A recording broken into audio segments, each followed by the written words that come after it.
A day in my life.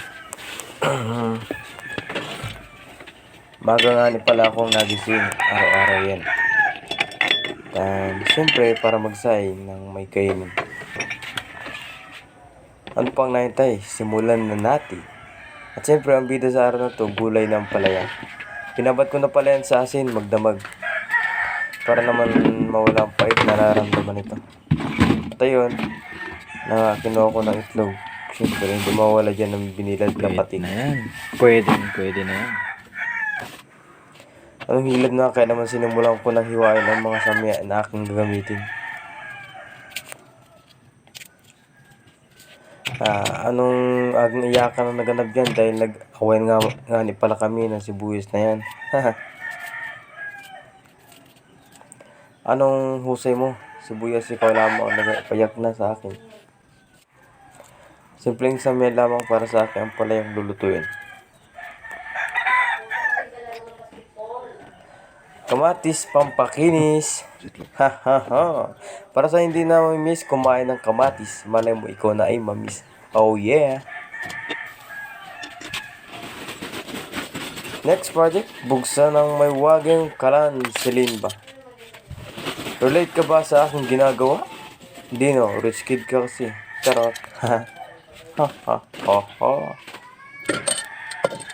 Ha ha. Simulan ko na pala ang pagpapainit ng kawali at anong hilab na talaga. Ha ha ha ha. Kayo nga ba mga kailan? Ganito rin ba ang ginagawa ito yung mga... Kung oo ayos yun, pero kung hindi ngayon pa lang, magsanay ka na. Itlog ng dinosaur ay aking mekos-mekos na. Panglawak sa ampalaya yan. Oh yeah. Tornado, mekos-mekos na niinzang ko na yan. Oh yeah! Dalawang itlog lang nakayanan. Budget mal sa kailab nyo. Ha ha ha! Pagpanisyan nyo na mga kahilab. Another megos mga kahilab. Megos na yan. Sobra na yan. Ang palaya para sa relasyong mapait na. Oh yeah! Joke lang. Ha ha ha! Sobra na hot ng aking kawali dyan. Kaya naman...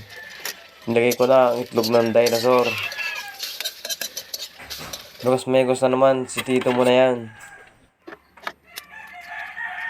Second batch nga pala itong aking megos na itlog na to.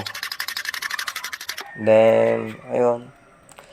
Simulan ko na at anong hilab na. Mantika para sa first batch. Oh yeah. Hintayin natin na mag-init yan. Kita yung makapag-gisa na. Simula na ang paggigisa. Oh yeah. Ha. Mekos ko na yan. Tara nyo na mga kailab at anong ginuwahan na rin. Mekos na naman. Minsan ko na yan. Pahinsya na mga kailab sa aking napadan at so ang ganda. Mahirap lamang inyong kahilab. Nakatiles pa yan. Pero masarap ako. Charot. Masarap yung alutuin ko mga kailab. Ang palaya. Masarapan nyo rin pag naluto. Nagatikman din ang tunog. Tunog pala ngayon pag-asa na. Ang tanong masarap kaya natural ako ang nagluto nyo rin. Siyempre ka pa. Nakain baga kayo na rin mga kahilab. Sabi nila ay masustansya daw atis tingin. Kaya kayo magulay-gulay din minsan. Huwag puro gin. Ayusin. Masilip muna sa labas at medyo naaninag na. Mag-umpisa na mamaya. Pag-asa, nagalangis-langis man din ay tingin pa. Megos mo na, baka masunog. Oh yeah, parang pag-ibigan. Pag di mo nilambing, ay may magalamig. Oh yeah. Ilagay na. Kaya nagawin pa Sinamahan ko pala ng itlogan para akong sumarap. Loading. Sumarap aking nilutong ang palaya, siyempre. Kaya naman masyadong overthinking. Di pa tapos. Finished product. Kasarapay wari na rin. Nagulangis lang. Tagtagang hilab mo din. Pag-ari na tikman mo. Ististing ginawa na rin. Try nyo na mga kahilaw. Oh yeah. Di pa pala tapos. Yung kinapang-pating pa pala. Flex ko lang. Oh yeah. Kinapang-pating ang ating isda for today's video mga kahilaw. At siyempre ang langis. Hindi mawala yan. Natural. Nandyan para maluto ang ating pating. Oh yeah. Hintayin nating mainit bago ilagay. Siyempre. Take out inside. Oh yeah. Megas content. Sobrang tornado. Ay alam nga, favorite moves ko yun. Ilagay ko na nga pa yan. Lagati ka naman din eh. Kaya may lang ay makain na kita. Nahilap na. Kaya naman sa mga tulad kong estudyante, ay sanayin nyo na, sarili nyo na kayo lang magluluto ng almusal nyo. Dahil ano, yan. Puro kay mamang papamasa, di ba? Mali yun. Mahilap. Mas maigi yung marunong tayong kumilos. Para pagdating ng panahon ay marunong na tayong gumalaw. Magluto ba? Ganun. Sa sarili nating realidad ay palungkot ng palungkot. Kaya tandaan nyo mga kailab. Mas gwapo ang lalaking marunong magluto. At tiya, shadow yun. Tiya. Opo, totoo po yun. Daming alam ni Kailab ano. Naparinggan pa yung sarili niya. Yan. Tiyan, dahil alam. Itlog plus tuyo ay tiyan namang bagay na bagay. Plus samahan pa ng ginisang ampalaya. Pampalino ng mata, kalabasa pala yan. Ay siya namang mapawaw ka talaga. Oh yeah. Simple lang aking almusal mga kailab, pero masarap yan. Nagalangis-langis na ampalaya. Oops.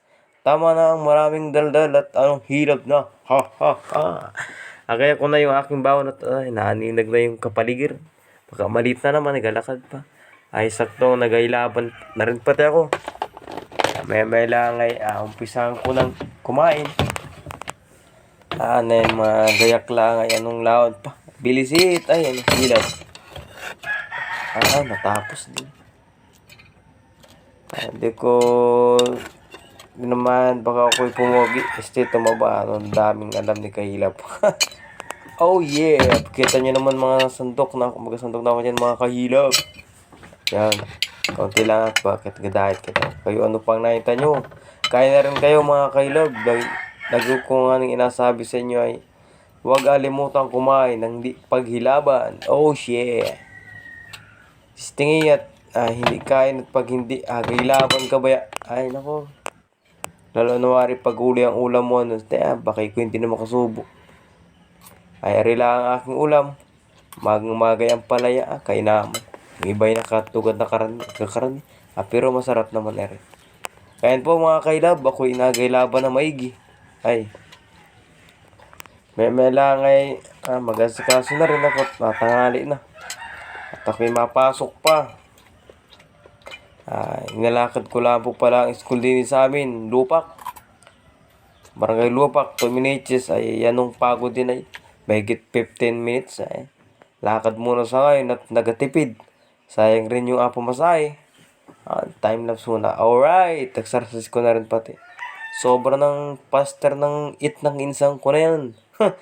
Okay ako'y magapala muna at salamat po pala sa inyong suporta at panonood. Mwah!